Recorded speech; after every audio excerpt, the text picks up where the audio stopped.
Hola, hoy les traigo un unboxing de la familia Poodle de Sylvanian Families. Incluye un catálogo de todos los sets de la marca y un mini donde nos hablan de la familia.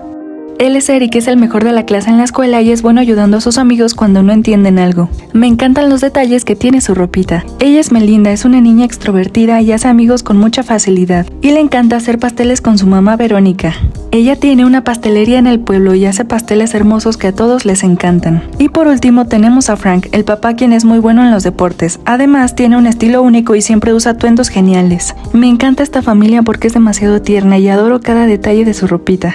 Comenta qué otros personajes te gustaría que mostrara en mis videos. Bye.